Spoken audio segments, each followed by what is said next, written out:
Rádio Rio de Janeiro, a emissora da Fraternidade, passa a apresentar Luz na Penumbra, programa que leva ao seu coração a mensagem da doutrina espírita.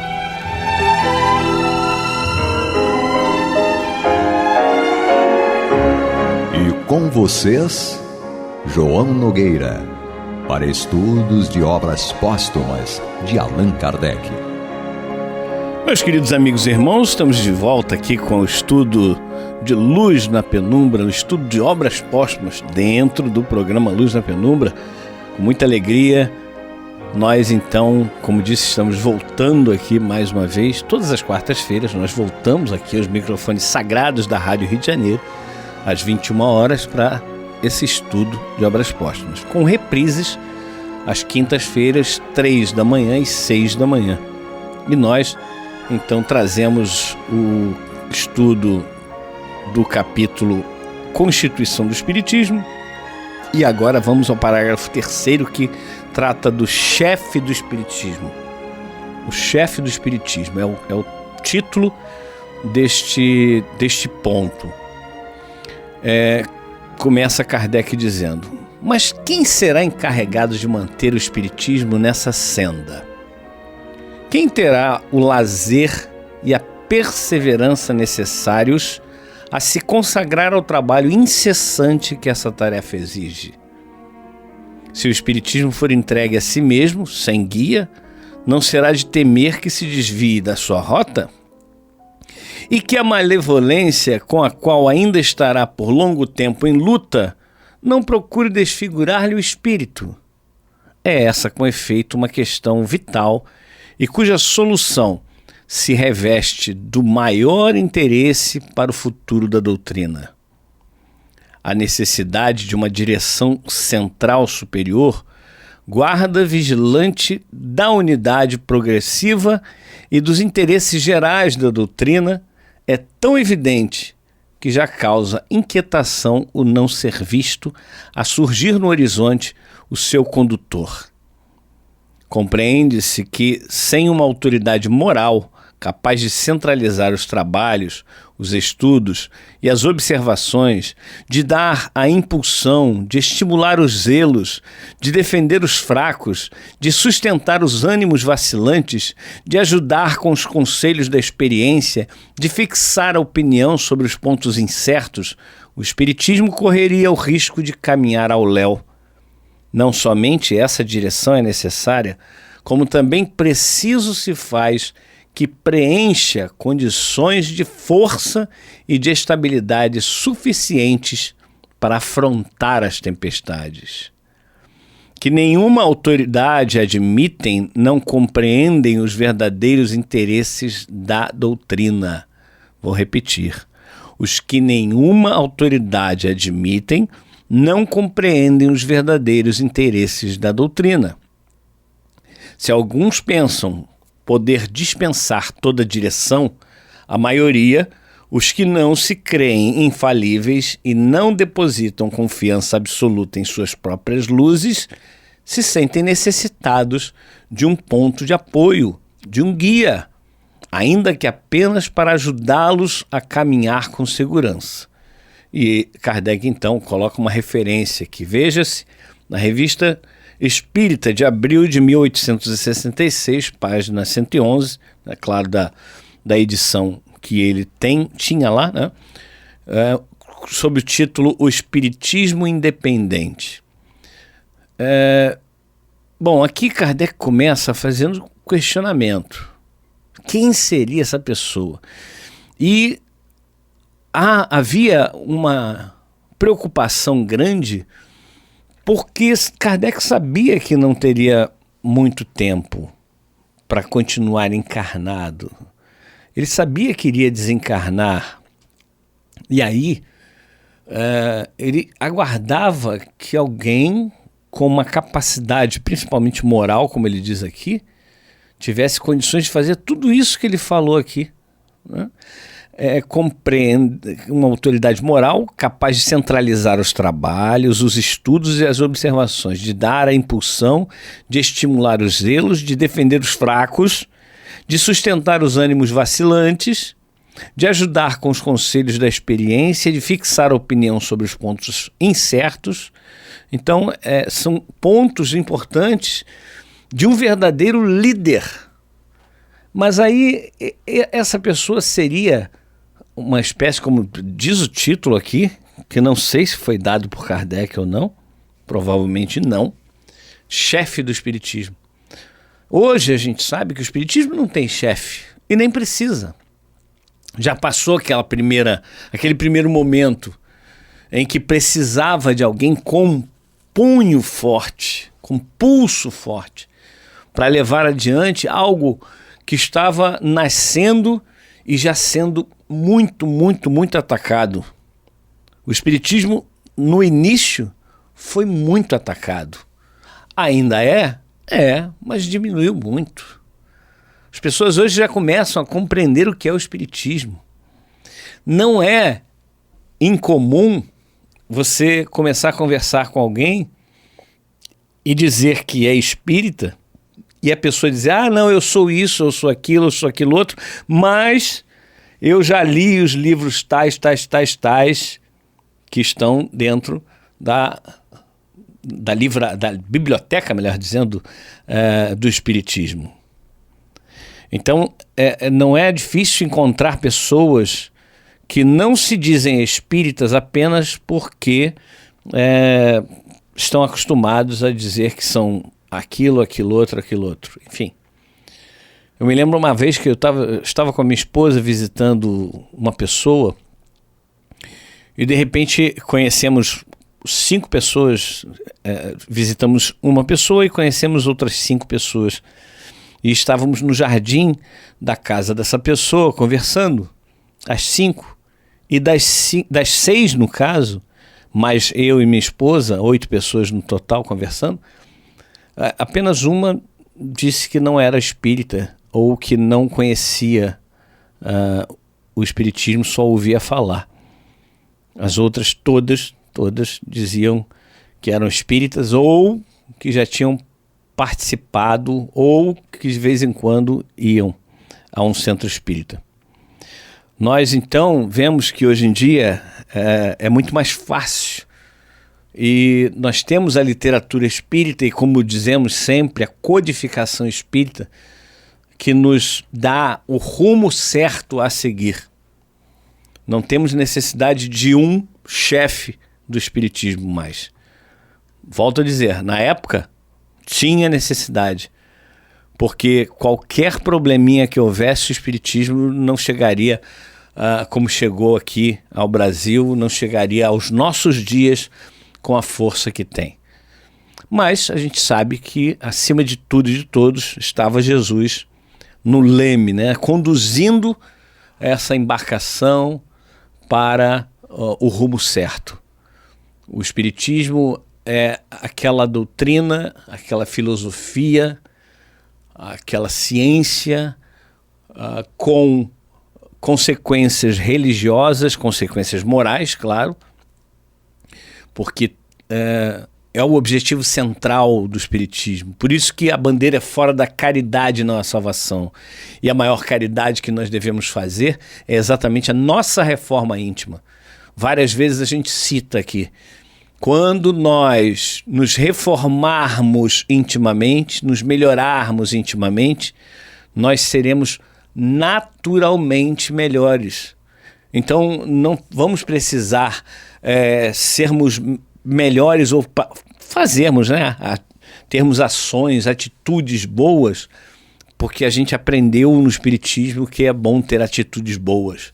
Não, nós teremos atitudes boas naturalmente, automaticamente, porque nós seremos bons. Então é por isso que o fundamental é a nossa reforma íntima. É a nossa pergunta constantemente: será que eu estou agindo corretamente? Será que eu estou sendo coerente com a doutrina que eu professo? A gente passou e está passando ainda por um momento de polarização muito grande, em que na polarização, claro, não há alguém que esteja totalmente certo ou alguém que esteja totalmente errado. Todos estão errados, porque os extremos nunca estão corretos. O caminho do meio, o equilíbrio é que é o correto. Então, nós precisamos repensar muitas coisas que nós pensamos, que nós falamos e que nós fizemos ao longo desses momentos aí que estamos vivendo. E aí, pensar se o meu pensamento, se a minha palavra ou a minha atitude, o meu ato, prejudicou de alguma forma alguém. Se prejudicou, foi um ato errado, um pensamento errado, uma palavra errada. Se ajudou, foi ótimo. A nossa vivência tem que ser dessa forma. Eu estou com as minhas ações ajudando as pessoas ou eu estou prejudicando, mesmo que a uma pessoa? Se eu estou prejudicando alguém, realmente não é bom. Aquilo que eu penso, falo ou faço. Vamos dar continuidade aqui ao texto. Reconhecida a necessidade de uma direção, de quem receberá poderes o chefe para exercê-la? Olha a pergunta, Jesus do céu. Reconhecida a necessidade de uma direção, ou seja, a gente sabe que é preciso uma pessoa para dirigir esse movimento nesse momento. Então, a pergunta é de quem receberá poderes essa pessoa para exercer a chefia. Continua. Será ele aclamado pela universalidade, melhor dizendo, dos adeptos? É coisa impraticável, já conclui Allan Kardec. Se impuser por sua própria autoridade, uns o aceitarão, enquanto que outros o recusarão, e podem surgir 20 pretendentes levantando bandeira contra bandeira. Fora, ao mesmo tempo, o despotismo e a anarquia. Semelhante ato seria próprio de um ambicioso e ninguém conviria menos do que um ambicioso, por isso mesmo, orgulhoso, para chefiar uma doutrina que se baseia na abnegação, no devotamento, no desinteresse, na humildade. Colocado fora do princípio fundamental da doutrina, outra coisa não poderia fazer senão falsear-lhe o espírito. É o que inevitavelmente se daria se de antemão se não adotassem medidas eficazes a prevenir esse inconveniente. Bem, meus irmãos, vocês estão acompanhando o programa Luz na Penumbra, estamos no estudo de Obras Póstumas, capítulo Constituição do Espiritismo. O chefe do Espiritismo é o tema abordado no programa de hoje. Então nós temos aí Kardec colocando essa necessidade de ter realmente uma pessoa que conduza o processo, volto a dizer, naquela época, mas que tem essas qualidades aqui muito importantes. Não pode ser orgulhoso. Ele tem que ter abnegação, devotamento, desinteresse, humildade. Coisa que é bem difícil, né, pra gente. Nós somos vaidosos. Nós somos prepotentes muitas vezes. Então, quem conduz uma instituição espírita, e aqui estamos falando de espiritismo, quem conduz, quem dirige, quem preside uma instituição espírita, precisa ter muito cuidado e talvez andar com esse texto aqui de Obras Póstumas do Allan Kardec sempre à mão. E quando essa pessoa se perguntar, será que eu estou tendo abnegação, devotamento, desinteresse e humildade? Será que eu estou agindo dessa forma correta como deve ser um dirigente espírita? Se a resposta for não a um desses, esse não é que ele deixe de trabalhar, mas ele vai focar nesse ponto para que a vida dele mude. E esse é um trabalho muito interessante, porque quando você está colocado numa posição de liderança de uma instituição espírita, há uma cobrança muito grande da pessoa que está nesse cargo e neste encargo. Há uma cobrança muito grande. E essa cobrança, ela tem que ser uma cobrança íntima. Não uma cobrança de outras pessoas, mas uma cobrança íntima. É óbvio que existem as cobranças exteriores. Muita gente não imagina o quanto um dirigente de uma instituição espírita é cobrado tanto do plano espiritual como do plano físico. Pessoas já que cobram, olha, eu vi o João fazendo isso, eu vi o João agindo dessa forma ou daquela. Então é preciso tomar cuidado. A gente sempre tem que falar o seguinte: na minha vida pessoal, eu posso até cometer erros, mas na minha vida como um dirigente de uma instituição espírita, não posso cometer erros. Vou cometê-los? Sim, sim. Porque não existe o João perfeito, diretor do Caminho do Senhor, diretor da Rádio Rio de Janeiro, e o João imperfeito na sua vida privada. Não, é o mesmo ser. É o mesmo ser. Então, como eu disse, erros com certeza temos, mas é preciso focar nesses erros para que a gente possa corrigi-los, transformando-os em virtude. Vamos dar continuidade ao texto? Admitamos, no entanto, houvesse um homem com todas as qualidades necessárias ao desempenho do seu mandato e que, por uma senda qualquer, chegasse à direção suprema. Os homens se sucedem e não se assemelham. Depois de um bom, poderia vir um mal. Com o indivíduo, pode mudar o espírito da direção. Sem maus desígnios, pode ele ter modos de ver mais ou menos justos. Se entender de fazer que prevaleçam suas ideias pessoais, pode levar a doutrina a transviar-se, suscitar dissidências, e as mesmas dificuldades se renovarão a cada mudança. É preciso não esquecer que o Espiritismo ainda não está na plenitude da sua força. Do ponto de vista da organização, é uma criança que mal começa a andar. Insta, pois, sobretudo no princípio, premuni-lo contra os obstáculos do caminho. Como eu falei, o Kardec ele se preocupou porque naquele momento o Espiritismo ainda estava engatinhando, ainda era um filhotinho, uma criança, como ele diz, mas que chegaria a um ponto em que ele já conseguiria andar com as suas próprias pernas. Vamos dar continuidade ao texto.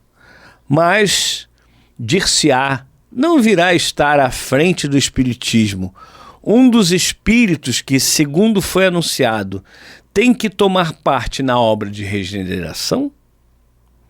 É provável, todavia, como esses espíritos não trarão na fronte um sinal para serem reconhecidos, como não se farão reconhecer como tais pela maioria, senão depois de terem morrido, conformemente ao que houverem produzido durante a vida, como ao demais não serão perpétuos. Necessário se torna prever todas as eventualidades. E vamos dar continuidade ao texto, porque o próprio texto nos explica e nos esclarece muita coisa.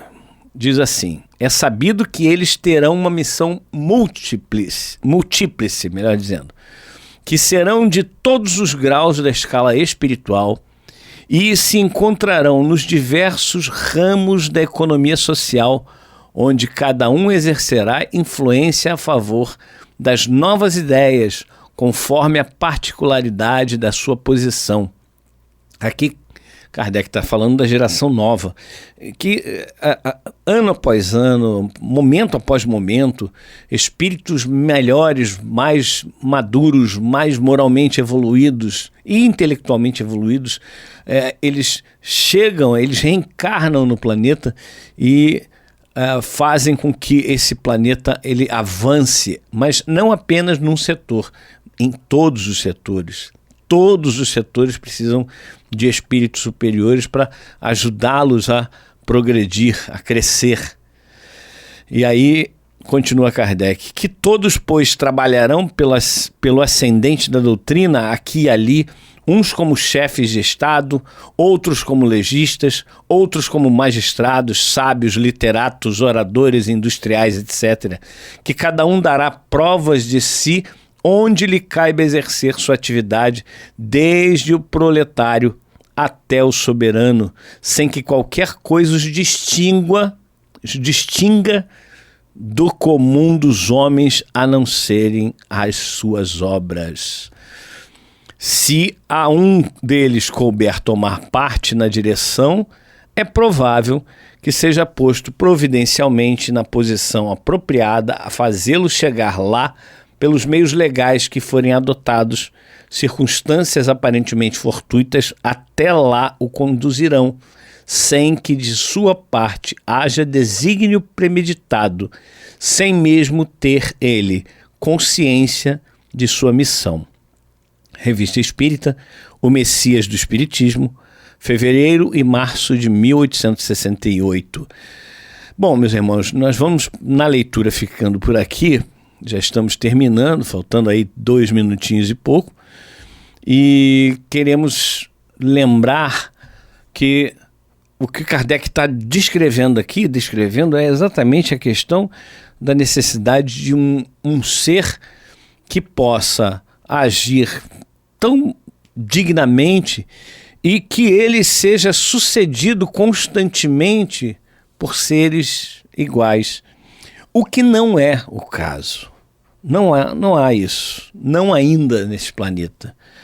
Então, nós vamos dar continuidade no próximo programa a esse tema, a esse ponto de estudo, e certamente o desfecho vai ser muito interessante, porque vai nos mostrar a necessidade de que cada um de nós, estude cada vez mais a doutrina espírita, estude cada vez mais a codificação kardeciana, para entendermos exatamente o que é o verdadeiro espiritismo, qual é a sua função no mundo, que não é ser mais uma religião, não é ser mais um movimento religioso, não.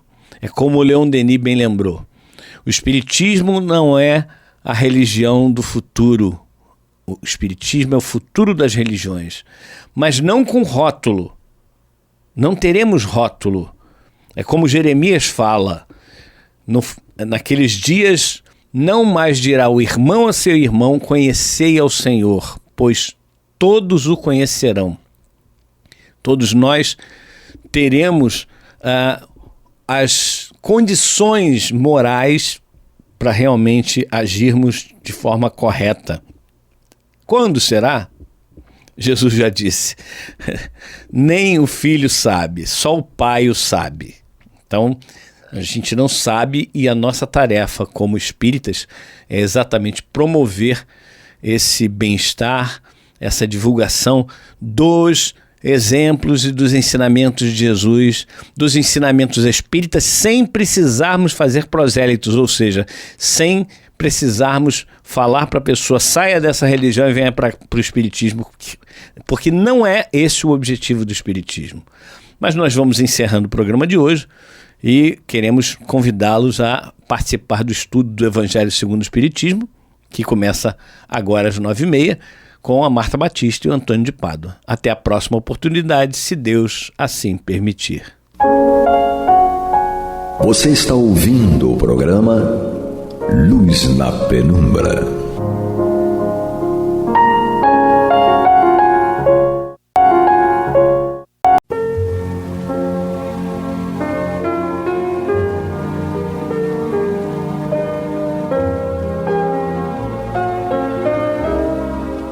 Rádio Rio de Janeiro está levando ao seu lar e ao seu coração a mensagem consoladora da doutrina espírita, através do programa Luz na Penumbra.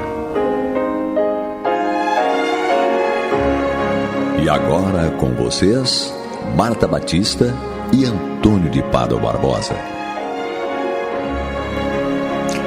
Olá, amigas e amigos ouvintes. Nós estamos chegando aos seus lares através do programa Luz na Penumbra, no qual nós damos sequência ao estudo do Evangelho segundo o Espiritismo, que já está no seu 6º capítulo, o Cristo Consolador. Nós estudamos os itens 1 e 2, que tratavam do jugo leve, e agora vamos, a pedido do Antônio de Pádua, vamos estudar o item, o finalzinho, o último parágrafo do item 2. E, se sobrar tempo, ele prosseguirá com os itens subsequentes. Então, nós temos aqui, como todas as semanas, a reflexão do nosso querido Antônio de Pádua Barbosa sob os auspícios técnicos do nosso querido Pablo. Então, vamos dar um olá para o Antônio e pedir que ele comece a nos refletir e a nos informar sobre esse item. Olá, Antônio. Olá, Marta. Veja bem, Jesus, no caso, eu penso, está fazendo a nós uma proposta, um convite. Isso. Como a gente recebe proposta sobre diversos assuntos. Quer vender o seu carro, quer comprar minha casa, oferta de emprego, propostas, até propostas de casamento, até propostas indecentes. A gente recebe um monte de propostas sempre. Coisa natural, você não é obrigado a aceitar nada, né? Então, o que eu disse, aparentemente Jesus está fazendo uma proposta para nós, como termina aqui o parágrafo 1, Jesus dizendo: vinde a mim todos vós que estáis fatigados, que eu vos aliviarei. Fadiga essa que Kardec antes já tinha, vamos dizer assim, elencado, com misérias, decepções, dores físicas, perda de seres amados. Tudo isso ele elencou como sendo a nossa fadiga, aquilo que nos está causando fadiga. E Jesus diz para nós que somos fatigados: vinde a mim que eu vos aliviarei. É uma proposta que você fica pensando, mas será que Jesus tem condições de fazer isso? Será que ele não está brincando com a gente? Está zoando da gente, como se fala hoje em dia? Você pensa, não, peraí, Jesus entende-se como uma pessoa séria. Ele não vê um planeta com uma filosofia de vida, filosofia de amar o próximo, de busca do reino de Deus. Se não fosse uma pessoa séria, e uma pessoa séria não vai fazer nenhuma proposta que não possa cumprir. Né? Que isso, gente? Ele não vai fazer uma proposta que não possa cumprir. Então você entende, não, realmente a proposta que ele faz aqui é séria.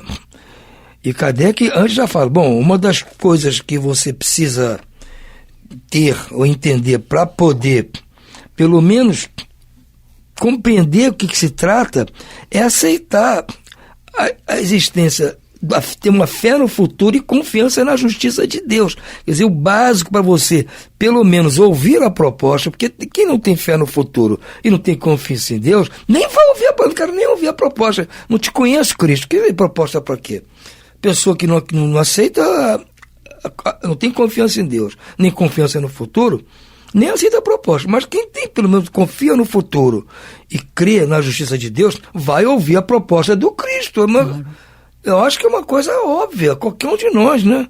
Mesmo que não fosse o Cristo, fosse uma pessoa mais velha, fosse um dirigente espírita, ou um padre, ou um pastor, uma pessoa dessa que merece nossa credibilidade, viesse para nós nos propor alguma coisa para aliviar as nossas agruras, a gente vai parar para ouvir.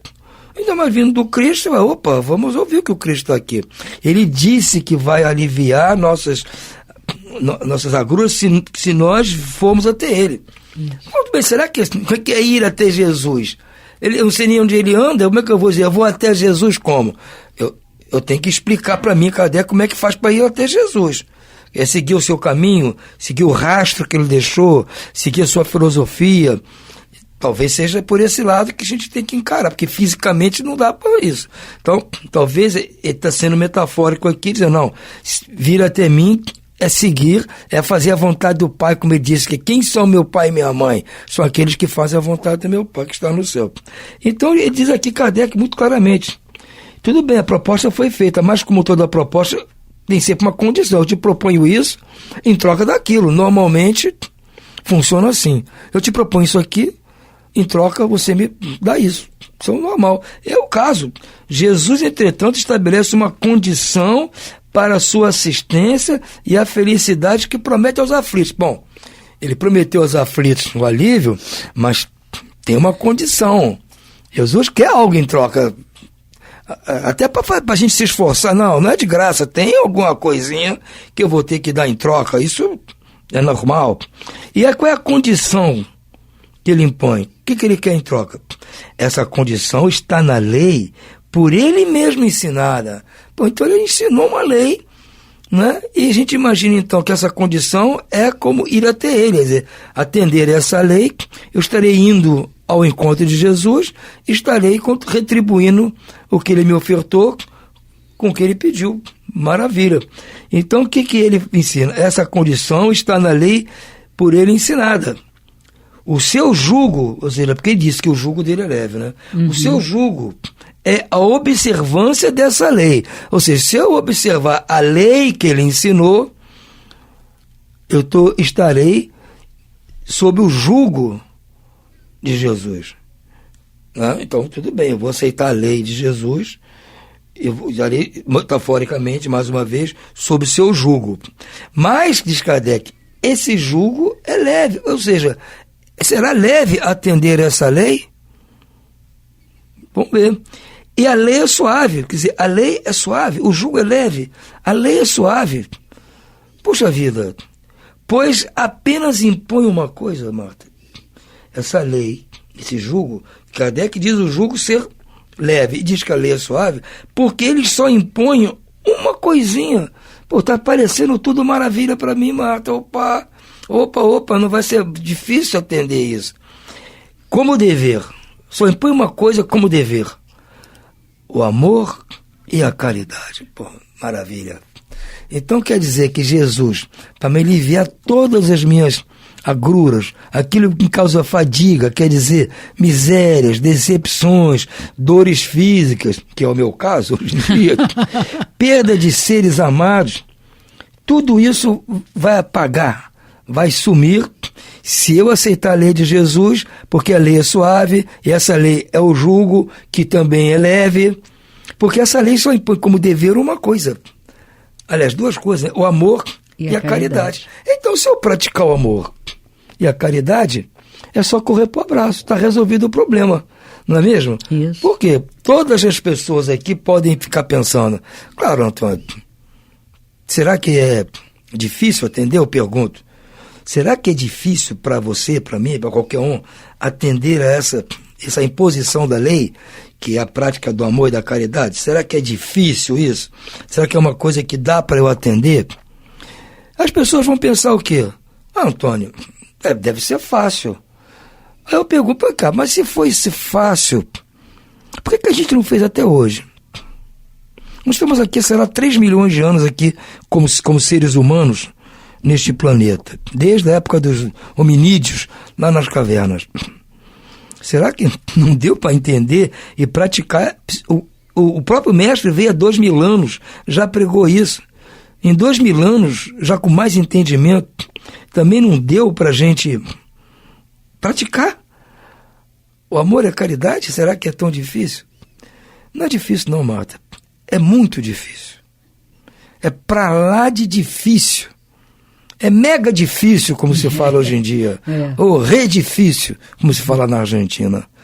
É muito difícil, Marta. Como eu disse, se fosse fácil, nós estávamos praticando. Com certeza. Porque nós temos em nós algumas características que nos impedem de praticar isso. Pelo menos assim, sem estudar muito, sem pensar muito. Se depender só do nosso instinto, do nosso gosto, do nosso modo de viver, desde o tempo que eram hominídeos lá nas cavernas. nós nunca passaria pela nossa cabeça praticar amor e caridade, porque isso não faz parte do nosso repertório. Nós sempre fomos violentos. Egoístas, né? Entendeu? Invejosos, egoístas, orgulhosos, sempre fomos assim. Nascemos assim, fomos criados, infelizmente, assim, por causa da ignorância. Isso, para sobreviver naquela época, tinha que ser assim mesmo, eu entendo isso. Porque se nós tivéssemos sido criados já amorosos e caridosos, o Cristo não precisava vir. Se ele veio é porque ele sabia que nós éramos essas pessoas que estávamos há não sei quantos milhões de anos nessa guerra maluca de ódio, inveja, roubo, assalto, morte, tudo, egoísmo, tudo que tem de ruim, nós praticamos. E ele veio justamente mostrar, olha, o que está fazendo com vocês esse modo de viver? Esse modo orgulhoso, egoísta, violento, está causando justamente essas agruras, essas fadigas. Vocês encaram a coisa? Vocês juntaram o A com B?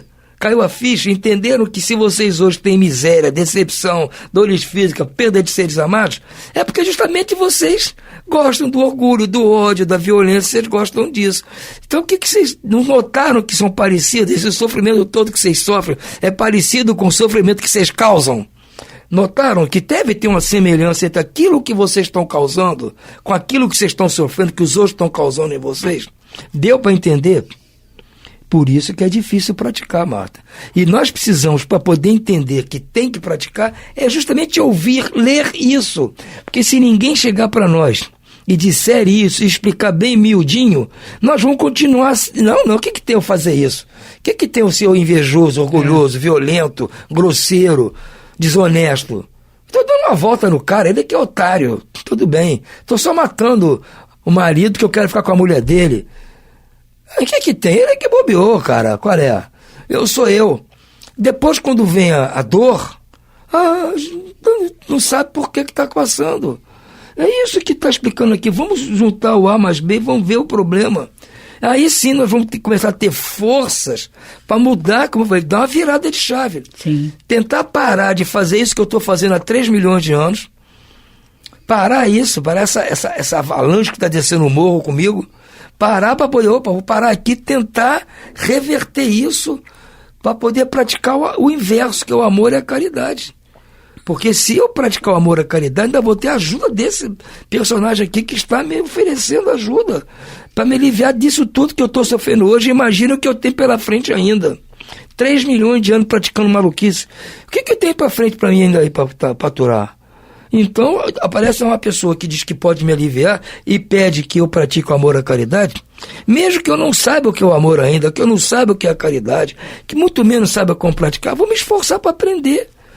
Vou procurar algum lugar, alguma pessoa que me ensine o que é o amor, o que é a caridade. Será que estudando a própria lei desse Jesus, desse Cristo, eu vou encontrar ali subsídios para me facilitar o entendimento do que seja praticar o amor e a caridade? Já que ele falou, vinde até mim. Será que esse vinde até mim, eu estudar a lei dele, eu tentar praticar pelo menos incipientemente essas coisas, isso já vai me dar um alívio? Será que na hora que alguém me fizer uma agressão, é melhor eu ficar calado? Será que é melhor não revidar? Será que é melhor não ficar desejando mal a alguém? Vamos conjecturar. Por isso que eu disse, esse capítulo aqui é uma virada. Sim. Eu tenho que entender, peraí, eu li o 5º capítulo só falando das besteiras que eu faço, daquilo que eu sofro, minhas aflições. Agora o cara está propondo um meio de me livrar dessas aflições. Não vai ser como num passo de mágica, também seria um absurdo. Mas vai começar a diminuir, vai começar a aliviar, como ele falou. Ele não prometeu acabar, porque no 3 milhões de anos fazendo doideira, não vai ser num passo de mágica, claro, que vai acabar, mas vai diminuir. Eu não vou precisar passar mais 3 milhões de anos sofrendo para resgatar todas as besteiras que eu fiz. Sei lá, talvez em 300 anos, sei lá, 30. Eu vou tentar, se eu começar agora, parando de fazer, isso já ajuda um bocado. E se eu, além de parar de fazer coisas erradas, eu começar a fazer coisas boas, isso é exponencial. Que o bem é muito maior que o mal, não é? Um gesto de amor cobre uma multidão de pecados, não é verdade? Então, gente, É essa lógica que eu percebi nesses 2 parágrafos, Marta. Aí eu pensei, cara, eu vou embarcar nessa. Sem dúvida. Entendeu? É a melhor dica. Eu não garanto que eu vou cumprir o amor e a caridade agora. Eu não garanto que vou cumprir 100%. Porque eu já disse, é pra lá de difícil. Sim. Mas eu vou tentar. E, para isso, o próprio Cristo, através dos seus prepostos, os espíritos amorosos, de caridade, aqueles que ainda gostam de mim, que têm motivo de gostar de mim, estão me ajudando. E mesmo quando eu não faço isso, quando eu ajo contra isso, eles me chamam, me dão um toque, ou me dão na minha consciência alguma coisa, Antônio, opa, tá errado. E eu vou tentando lutar. Então, como eu falei no outro programa, eu queria passar para as pessoas o meu raciocínio, como eu cheguei a essa conclusão. Se for bom para elas, pode tentar praticar à vontade. Porque se eu peguei aqui do Kardec, de Jesus, isso aqui, sem custo nenhum, não há custo nenhum também em tentar fazer do modo que eu acho que é o certo. Sim.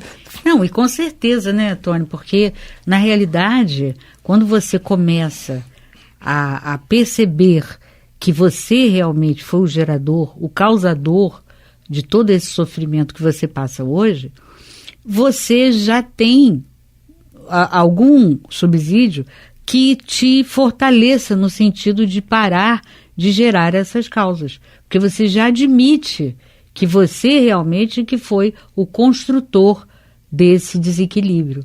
Então, basta agora você arregaçar as mangas e moralmente, né, essas mangas aí são morais, e você começar a agir de forma diferente, né, como você falou. Será que eu devo continuar respondendo àqueles que falam alguma coisa assim de forma desagradável, me ofendem, ou enfim, estabelecem aí uma narrativa mentirosa sobre mim? O que eu devo fazer? Né? Claro que você deve se defender, porque Jesus mesmo reconheceu que é importante a defesa. Porém, outra coisa é revidar. Né? Uma coisa é você se defender, outra coisa é você revidar. Então, você já não revidando, você já está botando ali, diminuindo um pouco a força do orgulho. Né? Não, peraí, um santinho, sabe? Nada disso. Porque senão quem vai falar mais alto é a personalidade orgulhosa. Né? Não precisa. Se você sabe que você tem a razão, você pode até usar uma defesa, uma primeira, porém não vai ficar insistindo nem revidando. Porque você sabe que aquilo ali vai ser, de alguma forma, dissipado. Então, quando você já percebe a necessidade de desconstruir ou diminuir o orgulho e egoísmo que você ainda tem, isso já é o primeiro passo para uma boa jornada, né? Então, é realmente excelente, é uma dica excelente, né? E é como você disse, é de graça, né? Tu não te custou nada, o Cristo nos ofereceu e, logicamente, não vamos cobrar a ninguém, né? Então, com certeza, essas aflições, essas dificuldades vão diminuindo a cada dia mais, porque, como você bem falou, o bem tem uma força muito maior, né? Então, é exponencial.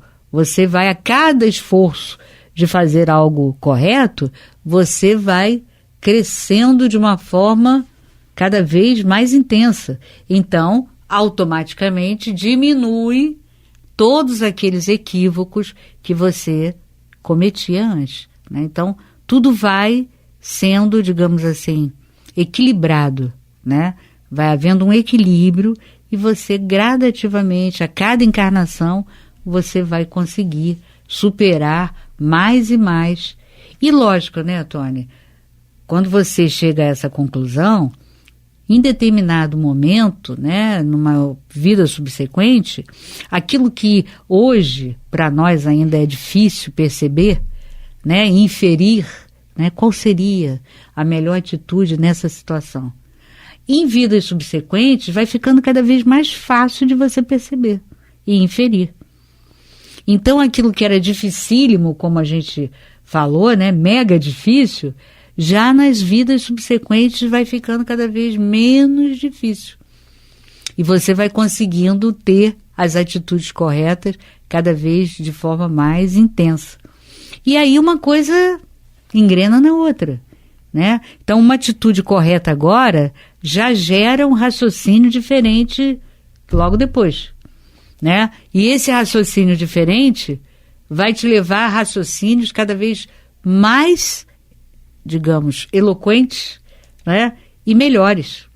Então não tem como. O progresso é algo que, como você gosta de dizer, é matemático, né? É matemático, não tem jeito, entendeu? Você toma atitudes corretas porque raciocinou bem e esse raciocínio te leva a atitudes cada vez mais corretas, né? Dentro, o tempo todo, da lei do Cristo. Então, nós vamos conseguindo reunir as condições cada vez mais para praticar a lei do amor, da justiça e da caridade, que é a síntese de todas as leis morais, né? Está lá no Livro dos Espíritos. A última, se eu não me engano, é essa, né? A última lei moral da terceira parte do Livro dos Espíritos é justamente lei de justiça, amor e caridade. É isso. Muito bem. Mas eu acho que hoje nós vamos ficando por aqui e na semana que vem, com certeza, nós vamos adentrar aqui o item 3, 4 subsequentes, falando do Consolador prometido, né? Está quase chegando o Espírito de Verdade, né, Márcia? Está quase. É verdade. Então, por hoje ficamos por aqui, desejando boa noite e muita paz a todos.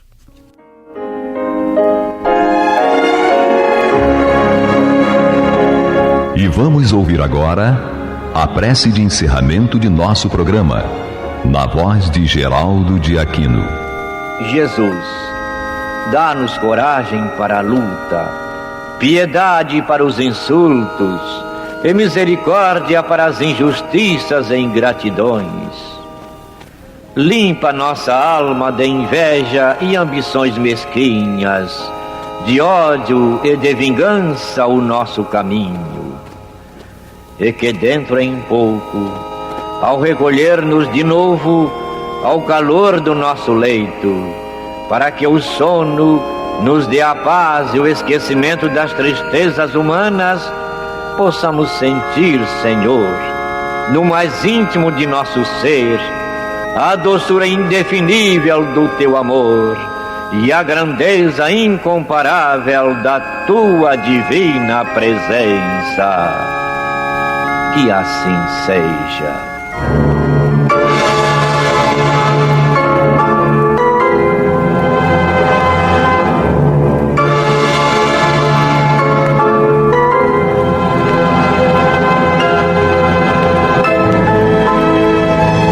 Acabamos de apresentar o programa Luz na Penumbra, que voltará a ser apresentado amanhã às 21 horas nesta emissora.